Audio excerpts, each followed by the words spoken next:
Okay.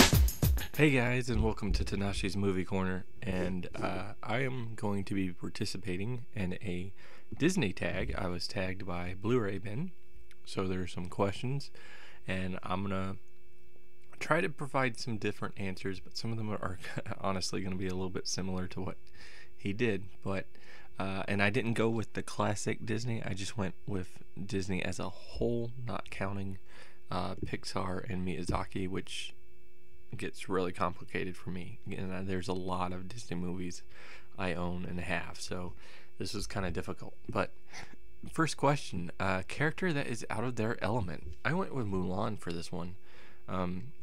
Realistically, there's a lot of movies that showcase that. I think this is just one of the better ones, because you have her who does, Mulan as a character. She does something to save her dad, and she goes and joins this army, but she has no idea what she's doing. She's literally a fish out of water. She doesn't know how to really fight, defend herself, and she's has to disguise herself as far as being a woman, especially in this kind of setting that they're going with kind of the way China views women. So for that reason, I think she's the perfect kind of character to incorporate this.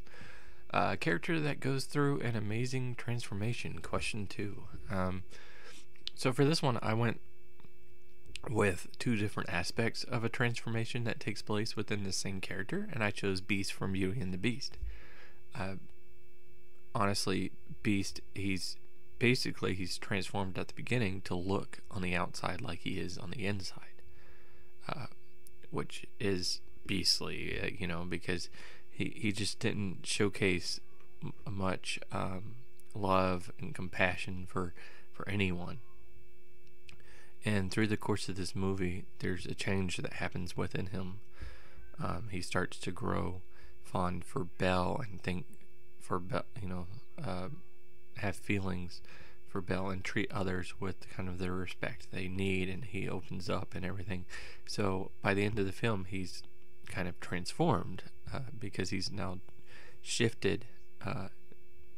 His way of thinking has shifted. His thoughts have shifted, and how he acts has changed. And obviously there's a physical transformation when he turns back into being a prince. So he just kind of embodies the answer to this question for me. Number 3, a Disney film with different characters. I'm assuming that's what this one was. I went with Atlantis.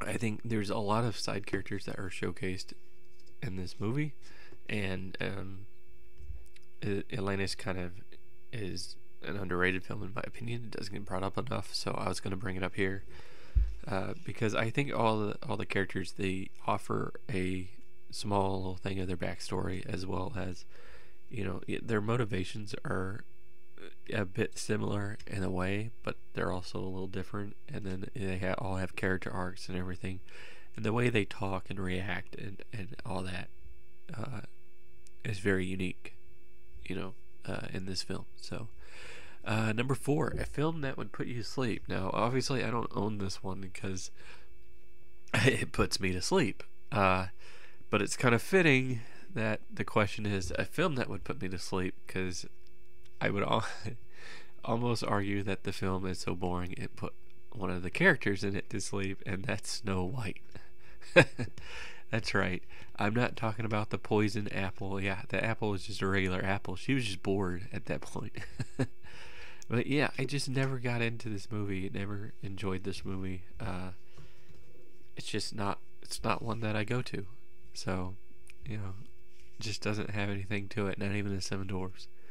Moving on to question 5. A classic character with something tragic in their childhood.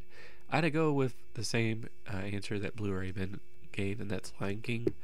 Uh, that was one of the most emotionally gripping scenes for me. Watching Mufasa struggle to get to safety and then asking his brother for help, and we know his brother's not going to help him. And to see that realization in Mufasa's face as he's thrown off and falling to his death, and to see Simba go up and try to coerce him to get up and saying, come on, we gotta go, and the slow realization that Simba has that his dad's not getting up from this was very captivating, and they kind of showcased that in a realistic sense of how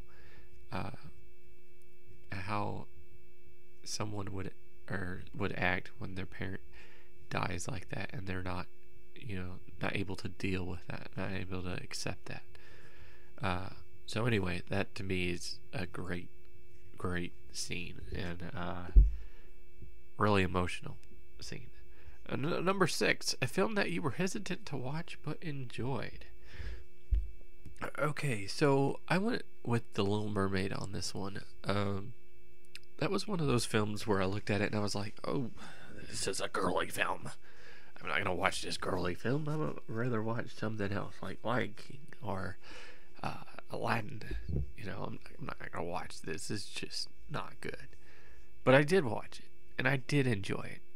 And were there aspects of it that I didn't like? Sure, absolutely. But I think overall, I did enjoy the film, and I think it's a well-made film. So, and as a kid, you look at something differently than you would as an adult a lot of times. So, number 7, a character that gets their wish granted for better or worse. I went with Genie. And I know Genie wishes, that's an obvious answer, but hear me out. The thing about Genie is, Aladdin is set up to where Genie's the one that can grant wishes, but it's the whole thing about him having his own wish granted, something that he can't do himself.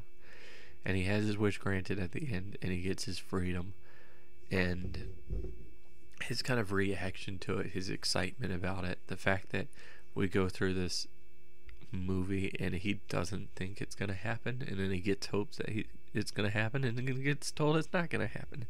It's just kind of this back and forth. So I think he's kind of the perfect way of a character getting their wish granted, because he couldn't do that for himself, and he's about one of the only characters I can think of that couldn't actually do that for himself, even though he had the power to do that for someone else. So number 8, a character that pretends to be something or someone they're not. There's a lot of characters that do that. So I went kind of a character people might not consider that much, and that would be Mother Gothel from Tangled, because she kidnaps Rapunzel and then acts like she's Rapunzel's mom, and she cares about her safety and everything, and that's why Rapunzel's kind of held up in this tower and can't go anywhere, and she acts like she's a loving, caring mother whose only goal is the best interest for Rapunzel. But as we know, and as Rapunzel finds out, that's not the case at all. She's actually only doing it for her self-interest and retaining her youth and her beauty. She's self-absorbed with that, and she's willing to go to whatever lengths to get that, even if it means having Rapunzel chained up for the rest of her life, or killing Flynn, who is Rapunzel's love interest. So she's willing to do whatever it takes.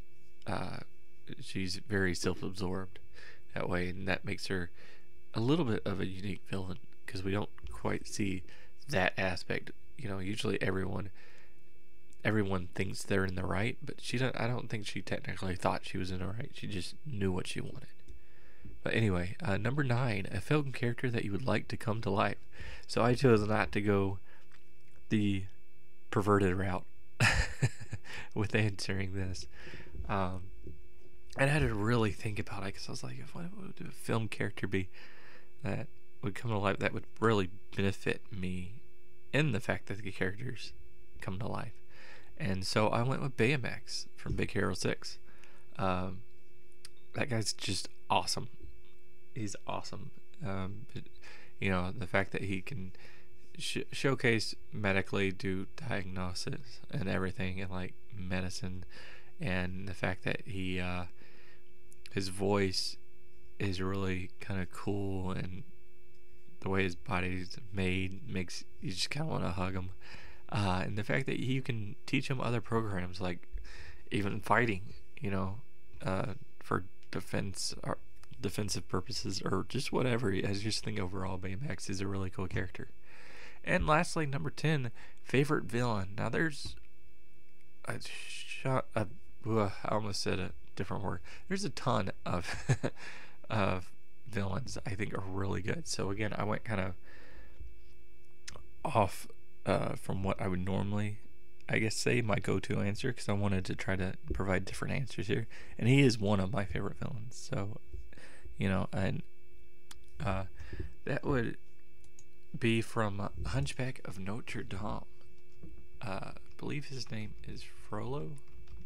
I might be getting that wrong, but in any case, I just think he's a great villain, in the sense that I believe him as a villain. And yeah, I think it is Frollo. But just like, what I mean is, he's almost like a realistic villain in a way, because he's a guy that has all this power and everything. He's a government minister, and he kind of condemns an entire group of people because they're gypsies, and says, "Oh, no, they're no good to society.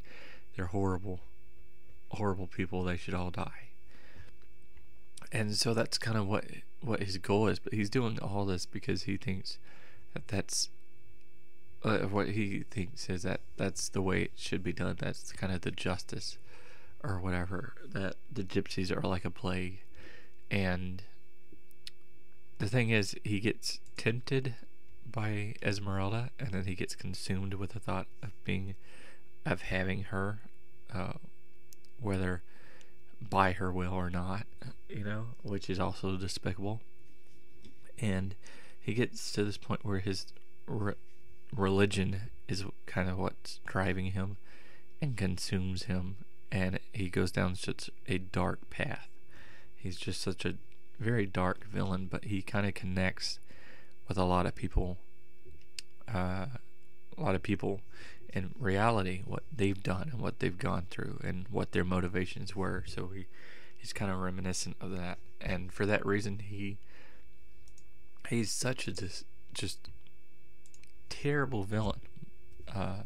In his voice, he just has such a presence to him in the film that he really stood out to me as a villain. So for that reason, he's the one I'm gonna go with. But anyway, guys, yeah, so that's the end of that one. I actually had fun doing this, and my answers probably could change here or there over time, but I enjoyed doing this. So thank you, Blu-ray Bin, for tagging me. As far as me tagging people, honestly, I don't even know who really watches these that would like to do it. So I'm just gonna list out 3, and that would be Levi McNally, Silver Shamrock, and Paul Reviews. So if you guys want to do it, feel free. If you don't, that's fine too. But yeah, like I said, I really enjoyed this. It was kind of cool to go through and try to think of different movies and everything to incorporate with these answers. And I love Disney. I'm a huge fan of Disney and all things film. So anyway, that'll wrap this up. Hopefully you enjoyed this video. Click that like button, share, subscribe to my channel, watch my other vids, share your comments down below. Tell me what answers you would have given to these questions, and until next time, peace.